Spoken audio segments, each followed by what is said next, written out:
नमस्कार दोस्तों, मैं doctor Richa Yadav doctor CV Raman विश्वविद्यालय से आज हम सामाजिक समस्याओं के अध्ययन के परिप्रेक्ष्य के संबंध में चर्चा करेंगे। समाजशास्त्र में जहाँ तक सामाजिक मुद्दों एवं समस्याओं के अध्ययन में अपनाए जाने वाले परिप्रेक्ष्य का संबंध है, इसके बारे में विद्वानों ने भिन्न भिन्न प्रकार से विचार प्रस्तुत किए हैं। भारत तथा अन्य देश में सामाजिक समस्याओं के अध्ययन में अपनाए जाने वाले प्रमुख परिप्रेक्ष्य निम्नलिखित हैं। पहला है सामाजिक समस्या परिप्रेक्ष्य। यह सामाजिक समस्या, परिस्थिति एवं विकृत अवस्थाओं को समझने की सर्वाधिक प्राचीन परिप्रेक्ष्य है। इस परिप्रेक्ष्य का उपयोग सर्वप्रथम P.A. हरमन ने किया था। J.L. गिलिन ने भी इस परिप्रेक्ष्य को ही अपनाया है। इसने सामाजिक समस्या को अलग अलग भागों में बांटकर सर्वेक्षण के द्वारा समझने का प्रयास किया जाता है। सामान्यतः सर्वेक्षण बृहद पैमानों पर होता है तथा इसमें काफ़ी गहराई से अध्ययन किया जाता है। इससे समस्या का समाज पर पड़ने वाले प्रभाव का अध्ययन किया जाता है। इसलिए यह परिप्रेक्ष्य सामाजिक समस्याओं को समझकर उसके अनुकूलन में भी या उन्मूलन में भी सहायता प्रदान करता है। किंतु इस परिप्रेक्ष्य के द्वारा समाज में समस्या के अंतर संबंधों की उपेक्षा होती है। दूसरा है सामाजिक विघटन परिप्रेक्ष्य। इसमें सामाजिक विघटन का अध्ययन सामाजिक समस्या को विकसित करने वाली प्रक्रिया के रूप में किया जाता है। यह परिप्रेक्ष्य इस बात पर बल देता है कि समाज के विघटित दशा ही समस्या के लिए उत्तरदायी है। तीसरा परिप्रेक्ष्य है सांस्कृतिक विलंबना परिप्रेक्ष्य। सांस्कृतिक विलंबना परिप्रेक्ष्य का अध्ययन सर्वप्रथम अकबर महोदय ने किया था। उन्होंने समाज में पाया कि समाज दो भागों में विभाजित हो जाता है। एक तरफ जब संस्कृति एवं भौतिक अभौतिक पक्ष में असमान गति में परिवर्तन होता है, जिसके परिणाम स्वरूप अभौतिक संस्कृति के लंगड़ा जाने तथा फिर भौतिक संस्कृति के साथ सामंजस्य स्थापित करने की प्रक्रिया में परिवर्तन आता है। सांस्कृतिक विलंबना परिप्रेक्ष्य विशेष रूप से इस बात पर बल देता है कि आधुनिक समय में तकनीकी के विकास के साथ राजनीतिक, शैक्षणिक, पारिवारिक तथा धार्मिक संस्थाएं परिवर्तित हो जाती हैं। अगला परिप्रेक्ष्य है सामुदायिक परिप्रेक्ष्य। इस परिप्रेक्ष्य में सामुदायिक अध्ययन द्वारा सामाजिक समस्याओं को समझने पर बल दिया जाता है तथा अधिकांशतः मानवशास्त्रीय अध्ययन में इसी परिप्रेक्ष्य को अपनाया जाता है। इस परिप्रेक्ष्य के द्वारा अमेरिका जैसे विकसित देशों में समुदाय की सामाजिक दशा, जैसे समुदाय की रूपरेखा, समुदाय की संरचना, सामुदायिक मूल्य, परिवर्तन की दशा, विभिन्न वर्गों में चेतना इत्यादि आता है। इस सब के अध्ययन के द्वारा समुदाय में प्रचलित समस्याओं को समझने का प्रयास किया जाता है, परंतु यह अध्ययन राष्ट्रीय स्तर की समस्याओं के अध्ययन के लिए उपयोगी नहीं होता है। अगला परिप्रेक्ष्य है मूल्य संरचना परिप्रेक्ष्य।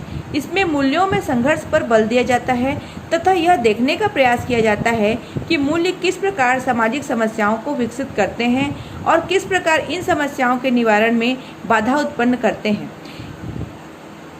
इसलिए इसे मूल्य संघर्ष अथवा मूल्य व्यवस्था परिप्रेक्ष्य भी कहा जाता है। अगला परिप्रेक्ष्य है व्यक्तिक विचलन परिप्रेक्ष्य। विचलन का अर्थ होता है सामाजिक आदर्श के अनुकूल व्यवहार न करना। इस प्रकार हम देखते हैं कि सामाजिक असामान्य स्थिति में तथा असामान्य व्यवहार से यह भिन्न होता है। यह परिप्रेक्ष्य विचलनकर्ताओं के व्यवहार एवं प्रेरक कारकों के अध्ययन पर बल देता है, जो कि समस्याओं को विकसित करने में सहायक है। इसमें विशेषतः दो बातों पर बल दिया जाता है। प्रथम, व्यक्तिक विचलन किस प्रकार से विकसित होता है तथा द्वितीय, सामाजिक समस्याओं में किस प्रकार का व्यक्तिक विचलन सामान्यतः निहित होता है। हॉर्टन एवं लेस्ले ने सामाजिक समस्याओं को समझने के लिए इस परिप्रेक्ष्य का अपनाया है। अगला परिप्रेक्ष्य है अप्रतिमानित परिप्रेक्ष्य। मर्टन को इस परिप्रेक्ष्य का प्रवर्तक माना जाता है। अप्रतिमानित समाज के समूह के आदर्श के कमजोर होने या उसे किसी प्रकार की भ्रांति की स्थिति को कहते हैं। दुर्खिम ने भी श्रम विभाजन के असामान्य प्रकार को समझने तथा आत्महत्या की व्याख्या करने में इस परिप्रेक्ष्य को अपनाया है। अप्रतिमानित में सांस्कृतिक संरचना टूट जाती है। आइए हम देखते हैं सामाजिक संरचना का अगला परिप्रेक्ष्य। यह है सामाजिक सांस्कृतिक परिप्रेक्ष्य। सामाजिक सांस्कृतिक परिप्रेक्ष्य, जैसा कि इसके नाम से स्पष्ट है, सामाजिक व्यवस्था एवं समस्याओं के अध्ययन का वह सिद्धांत है जो इन्हें सामाजिक एवं सांस्कृतिक परिप्रेक्ष्य में समझने पर बल देता है।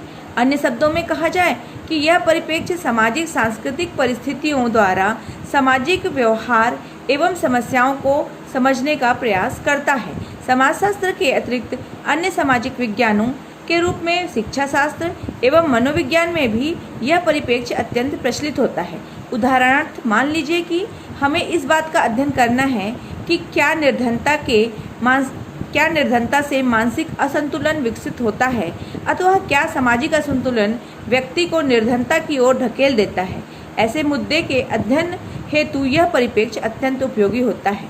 इस परिप्रेक्ष्य की प्रमुख मान्यता कई प्रकार की होती है, जैसे उपयुक्त व्यवहार के बारे में अपेक्षाएं सामाजिक सांस्कृतिक प्रतिमानों आदर्शों द्वारा निर्धारित होती है। यह एक ही समाज में विभिन्न समाजों में अलग अलग हो सकती है। दूसरा होता है अत्यधिक सबल प्रतिमान ही कानून का आधार होते हैं और इसलिए इसका उल्लंघन किए जाने पर समाज द्वारा दंड दिया जाता है।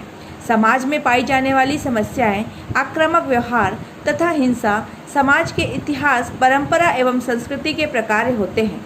इसके लिए बृहद स्तर की सामाजिक शक्तियाँ जैसे विजातीय जनसंख्या की गतिशीलता, हिंसा, उपसंस्कृति, असामान्यताएं और आर्थिक व्यवस्था इत्यादि उत्तरदायी होती हैं।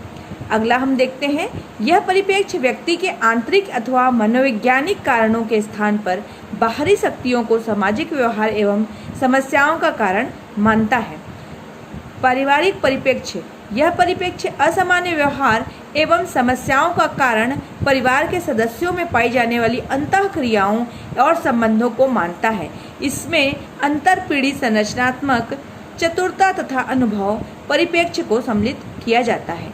इसके अलावा विभेदक परिप्रेक्ष्य भी होता है। यह परिप्रेक्ष्य व्यक्तियों को शिक्षा, रोजगार, स्वास्थ्य सुविधाएं एवं असमानता अथवा लिंग, प्रजाति, आयु, धर्म, अक्षमता आदि के आधार पर किए जाने वाले भेदभाव को समस्याओं का कारण मानता है। इसके अलावा एक अंतिम परिप्रेक्ष्य भी होता है, राजनीतिक अर्थव्यवस्था परिप्रेक्ष्य।